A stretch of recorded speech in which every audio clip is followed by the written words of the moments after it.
नमस्कार, मेरा नाम डॉक्टर विशाल जलान है। आज हम लोग डिस्कस करेंगे कुछ ऐसे फूड्स के बारे में जिसे अवॉइड करके स्टोन फॉर्मेशन के रेट को किडनी में कम किया जा सकता है। अक्सर मेरे पास पेशेंट जिन्हें स्टोन बना है या फिर बार बार बन रहा है वो या फिर उनके घर वाले आते हैं और पूछते हैं कि डॉक्टर बाबू खाने में क्या अवॉइड करें या क्या इंक्लूड करें जिससे स्टोन बनने का रेट कम हो जाए। तो स्टोन केवल खाने की हैबिट को चेंज करने से ही ठीक हो जाएगा ऐसा नहीं है। इसमें मल्टीपल फैक्टर्स रहते हैं जिससे स्टोन बनता है, लेकिन हाँ, खाने में भी कुछ एक फैक्टर्स ऐसे रहते हैं जिससे स्टोन बनने का रेट बढ़ सकता है। तो आज हम लोग उसी खाने के प्रोडक्ट्स के बारे में डिस्कस करेंगे। सबसे पहला आता है high salt diet. High salt diet लेने से क्या होता है, पेशाब में कैल्शियम की मात्रा बढ़ती है और कैल्शियम ऑक्सलेट स्टोन बनने का रेट बढ़ जाता है। सो सॉल्ट नहीं लेना ऐसा नहीं है, 2.5 से 3 ग्राम सॉल्ट पर डे लेना ही रहता है, लेकिन कुछ लोगों की आदत होती है एक्स्ट्रा सॉल्ट खाने की, जैसे कि आप सलाद में एक्स्ट्रा सॉल्ट को स्प्रिंकल करके खाना, पैक्ड चिप्स खाना, पापड़ पिकल्स खाना। तो वो सारी फूड्स में जिसमें हाई सॉल्ट कंटेंट होते हैं उन्हें अवॉइड करें तो बेटर रहेगा। सेकंड आ जाता है आपका high protein diet. Protein diet में क्या प्रॉब्लम होती है, एक्सेसिव प्रोटीन लेने से बॉडी में यूरिक एसिड और पेशाब में यूरेट की कंटेंट बढ़ते हैं, जिसके वजह से साइट्रेट का कंटेंट कम हो जाता है। पेशाब में साइट्रेट होना बहुत ज़रूरी है, ये स्टोन को बनने से प्रिवेंट करता है। तो हाई प्रोटीन डाइट खाने से साइट्रेट तो कम होता ही है, यूरेट का कंटेंट बढ़ता है, जो कि अपने आप में एक यूरिक एसिड स्टोन बनाने के चांसेस बढ़ाता तो है ही, संग में साइट्रेट कम करने की वजह से अदर स्टोन फॉर्मेशन के चांसेस को भी बढ़ा देता है। सो हाई प्रोटीन डाइट जैसे कि आपका ये meat, red meat, seafoods and chicken, इन सारी चीज़ों को थोड़ा अवॉइड करना बेटर रहेगा। तीसरा आ जाता है हाई ऑक्जेलेट फूड।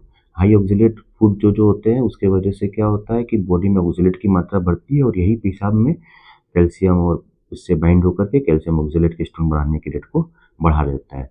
तो हाई ऑक्जेलेट फूड जो होते हैं जैसे कि आपका spinach, beetroot, nuts, almonds, ये सारी चीज़ों में और भी काफ़ी चीज़ों में होती है, लेकिन इन चीज़ों में काफ़ी मात्रा में पाई जाती है। तो इन चीज़ों को अवॉइड करें या जितना कम हो सके उतना कम लेने की प्रयास करें। तीसरा आ जाता है high sugar product. High sugar product जैसे कि sugar beverages, packed carbonated drinks, इन सब से भी स्टोन बनने के रेट काफ़ी बढ़ जाते हैं।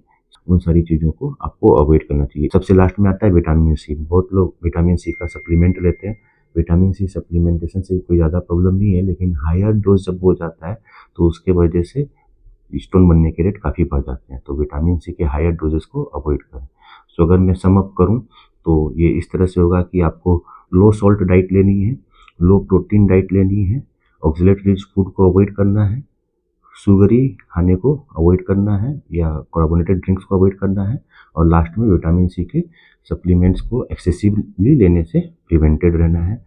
ये सारी चीज़ें अगर आप करते हो तो आपके स्टोन बनने का रेट कुछ हद तक कम हो सकता है। एकदम बंद हो जाएगा ऐसा नहीं है, क्योंकि और भी सारे फैक्टर्स रहते हैं जो आपके हाथ में नहीं रहते हैं। अगर आपको स्टोन बन रहा है तो आपके हाथ में पानी का बोतल होना चाहिए। क्यों? क्योंकि अगर आपका मुंह थोड़ी देर के लिए भी सूखता है या पेशाब का रंग गाढ़ा होता है तो स्टोन बनने के रेट बढ़ जाते हैं। ये खासकर तब इम्पोर्टेंट हो जाता है जब पेशेंट को ऑलरेडी स्टोन बन रहा है पहले से। सो हाथ में पानी का बोतल रखिए इंस्टेड ऑफ मोबाइल, और जब भी मुंह सूखे तो आप पानी पीजिए। और दूसरा हो गया, make a habit to drink citric juice like orange juice, lemon juice. ये सारी चीज़ों को आप अपने खाने में या ड्रिंकिंग में हैबिट में ज़रूर इंक्लूड करें।